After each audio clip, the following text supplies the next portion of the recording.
Alors on se retrouve pour une nouvelle vidéo qui concernera l'utilisation d'un tableau de variation. Tout d'abord un rappel important, lorsqu'une fonction est croissante, les images et les antécédents par cette fonction sont dans le même ordre. Graphiquement c'est très visible ici. Si A est plus petit que B, ça ce sont les antécédents, alors f de A est plus petit que f de B aussi. Les images sont dans le même ordre que les antécédents. A est plus petit que B, f de A plus petit que f de B lorsque la fonction est croissante. Lorsque la fonction est décroissante, c'est l'inverse. Les images et les antécédents par cette fonction sont dans l'ordre inverse. Ce qui se voit ici graphiquement assez facilement, lorsque A est plus petit que B, eh bien f de A devient plus grand cette fois que f de B. L'ordre est changé entre les images et les antécédents. Ce qui peut se résumer de la façon suivante. Une fonction croissante conserve l'ordre entre images et antécédents. Une fonction décroissante change l'ordre entre images et antécédents. On est prêt pour lire les informations d'un tableau de variation. Alors, quel va être le but? Le but, ça va être de faire le tour de toutes les questions qu'on peut vous poser à partir d'un tableau de variation. Des extrémums, l'ensemble de définitions, résoudre une inéquation, comparer des images. Voilà, on va essayer de faire un petit peu le tour de toutes les questions possibles qu'on peut vous poser à partir d'un tableau de variation. Question numéro 1. Quel est l'ensemble de définitions de la fonction f? On nous demande l'ensemble de définitions de f, et lorsqu'on observe le tableau de variation, on voit que les valeurs de x vont de 0 jusqu'à 5, ce qui nous donne l'ensemble de définitions suivant. df égale l'ensemble, l'intervalle 0, 5. Question numéro 2. Quels sont les extrémums de la fonction f sur son ensemble de définitions et pour quelle valeur de x ils sont atteints? Dans cette question 2, on va nous demander donc le maximum et le minimum de la fonction f sur l'intervalle 0,5. Pour trouver le maximum, il faut bien observer le tableau de variation et se demander quelle va être la valeur la plus haute atteinte par la fonction f. Ici, manifestement, la valeur la plus haute, c'est 6. Même chose pour trouver le minimum, il faut chercher sur le tableau de variation quelle va être la plus basse valeur atteinte par la fonction f. Manifestement, si on observe bien, il s'agit de la valeur moins 2. Le maximum de 6 est atteint pour x égale 4, et le minimum est atteint pour x égale 2. Question numéro 3. Quelles sont les variations de la fonction f sur l'intervalle de 4? D'après les flèches du tableau de variation, la fonction f est croissante sur l'intervalle de 4. f est croissante sur l'intervalle de 4, je peux l'écrire avec une flèche qui monte, décroissante avec une flèche qui descend. Question numéro 4. En déduire une comparaison de f de 2,5 et de f de 3,5. Lequel des deux est le plus grand, lequel des deux est le plus petit? C'est le moment ici de réutiliser le petit rappel de début de vidéo.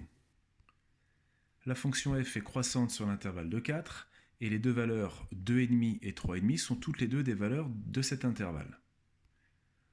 De plus, 2,5 est plus petit que 3,5. Comme la fonction f est croissante, elle conserve l'ordre entre les images et les antécédents. Donc, f de 2,5 et f de 3,5 seront dans le même ordre que 2,5 et 3,5, comme 2,5 est plus petit que 3,5, f de 2,5 est plus petit que f de 3,5. Question numéro 5. Comparer de la même façon l'image de 1 et l'image de 1,5. Pour cette question, il faut déjà se demander à quel intervalle appartiennent 1 et 1,5. Ces deux valeurs appartiennent à l'intervalle 0, 2. Alors maintenant, ce qu'il faut regarder, c'est que fait la fonction f sur cet intervalle 0, 2. Est-ce qu'elle est croissante? Est-ce qu'elle est décroissante? D'après le tableau de variation, la fonction f est décroissante sur l'intervalle 0, 2. On réutilise notre rappel de début de vidéo. La fonction f étant décroissante, les images et les antécédents vont être d'ordre inverse. Et comme 1 est plus petit que 1,5, eh bien les images de 1 et d'1,5 seront dans l'ordre inverse, c'est-à-dire que f de 1 va être plus grand que f de 1,5. Question numéro 6. complété par inférieur ou supérieur. Cette question 6, c'est la question 4 et la question 5 un petit peu déguisées. Pourquoi? Parce que 6, c'est égal à f de 4 d'après le tableau de variation.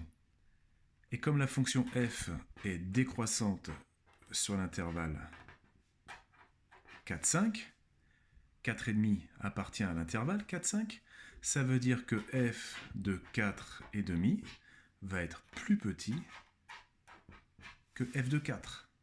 4,5 est plus grand que 4, donc f de 4,5 est plus petit que f de 4, puisque la fonction est décroissante, elle change l'ordre entre les images et les antécédents. Et comme f de 4, c'est 6, c'est que f de 4,5 est plus petit que 6, et on a répondu à la question. Question numéro 7. Encadrer l'image de x lorsque x appartient à l'intervalle de 5. Lorsque x appartient à l'intervalle de 5, on est dans cette zone du tableau de variation. On part donc de moins 2, on monte jusqu'à 6 et on redescend jusqu'à 0. C'est-à-dire que les images, au plus bas, elles ont été à moins 2 et au plus haut, elles auront été à 6. On conclut donc les choses de la façon suivante. f de x appartient à l'intervalle moins 2, 6 lorsque x appartient à l'intervalle de 5. Question numéro 8. On sait maintenant de plus que f de 3 égale f de 4,2 égale f de 4. Petit a, résoudre f de x égale 4.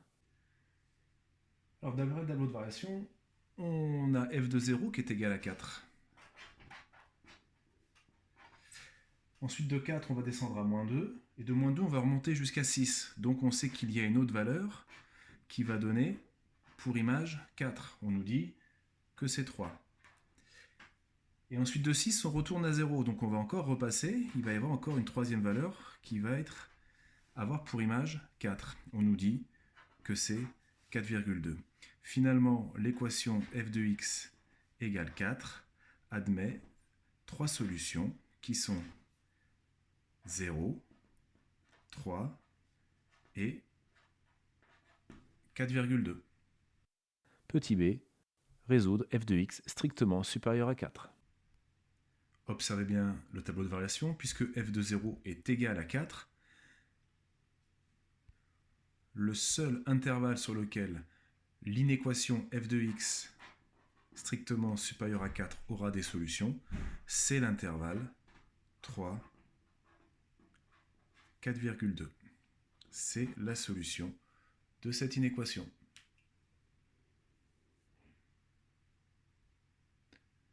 Voilà, on a fait le tour de toutes les questions qu'on peut vous poser à partir d'un tableau de variation, que ce soit une recherche d'ensemble de définitions, de maximum, de minimum, de comparaison d'images et d'antécédents, d'encadrement.